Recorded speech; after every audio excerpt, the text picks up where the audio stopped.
Hi guys, Jeff Westfall here with another Nunchaku lesson for you. Today I want to talk about strikes that are closely related to, but not exactly on, what I call the contested plane. The contested plane is the plane that cuts me in half and my opponent in half in one stroke. Even if I don't know about my opponent's existence, the plane is still here on me and here on him. But if I'm paying attention, usually that plane will be cutting through some part of my front because I'm usually facing the bad guy. So if you imagine this plane, we're going to do strikes that are going to be on planes that are kind of almost parallel to it, but not exactly on it. Let me explain what I mean. If I make a vertical strike on the contested plane, coming down, the only place for the weapon to go is between my legs, obviously undesirable. If I come up, the only place for the weapon to go is my skull or my back, obviously undesirable. But because humans generally are longer than they are wide, we make a really good base for vertical circular strikes. Really good. You can pick up a type of exercise equipment called a club bell, and you can swing it way more easily on this plane than you can swing it on this plane because this is going to pull you off your base. So your base is really uniquely suited for strikes along this plane or along this plane. So I sometimes call this contested plane adjacent striking. So some people call these vertical redondos. That's good too if you want to call it that. But to me, this is also a vertical redondo. Redondo means circle, but it's not going towards the opponent. It might be going towards his hand, but for right now we're going to be discussing only strikes that are going towards the opponent. These are all circular strikes, so that makes them redondos. The first thing to understand is the variables that can apply to this, so you can see how many different ways you can live on these planes. And the first variable is it on the forehand side or is it on the backhand side? Is it downward or is it upward? So right there we have four. Upward forehand, downward forehand, downward backhand, upward backhand. Right there you've got four possibilities. Now, we can multiply those four possibilities times 4 by discussing which joint the circle is rotating from. A not often used but perfectly possible joint to rotate from is your shoulder. So I can make large, I'm being careful not to hit my overhead rafters here,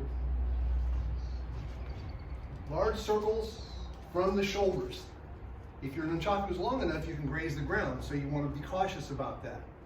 So that's circling from the shoulder. Obviously, longer reach, more power, takes longer to get to the target, a little easier to see coming. Well, I can modify that, and instead of circling from the shoulder, I can circle from the elbow. This immediately, as you can see, makes a smaller, faster circle. And of course, all of these are doable on either side. So first circle is the shoulder, the second center of rotation is the elbow, third center of rotation is the joint. It's kind of really two joints. It's your wrist combined with the joint made up by the grip that you have on the weapon. If I grip the weapon really tightly, we get to the fourth joint, which we'll get to in a minute. But if I'm gripping a little more relaxed so that the stave can turn, here, let me capture this one, so that the stave can turn in my hand instead of being held rigidly, then that makes for this circle, a little smaller than the elbow circle. Now I'm coming this way because you're the opponent, circling from that grip center of rotation, and they can go upward as well. So that's the third joint. And the last joint is the joint where the connecting chain or rope attaches to the stave you're holding. This especially becomes significant when you grip more tightly on the stave and you hold this point, this end of this stave, more or less stationary in space. So that, for example, if I do a technique that I alluded to in the last series, when I showed you the dart, I alluded to the darting redondo. Well, this one circles from this joint. So that tip of my weapon is barely moving in space, just a little bit to create stability. But otherwise, it's basically holding still. So I can make the tightest circle here, the tightest circle here. An interesting element of the tighter circles, especially this last one, is they can be on the vertical, on the contested plane, and you can still be safe. Because this is just long enough that it doesn't come up under my chin. Now, if I'm rotating from my grip, I will tell you from experience, you will hit the bottom of your chin and the bottom of your nose sometimes. So you'll learn to be a little safer and grip this thing more tightly if you are striking with a vertical strike on this plane. Now, so let me, one more, I don't want to just gloss over that dart redondo, okay? So the dart redondo, because I did mention in the last lesson, I wanted to show you that. It's a little bit, takes a little longer than the dart, but it's still a pretty quick shot, probably has more power than the dart. The last thing I want to show you insofar as living on these vertical planes that are at least close to being parallel to the contested plane is another momentum dampening technique or kinetic energy dampening technique. And what that is if I'm making a downward vertical strike, especially with one of the larger circles, especially with one of the smaller circles, is I can lengthen, I can change the joint and reach way back. And even a little bit of that kills the momentum. I can be swinging pretty fast and it kills it.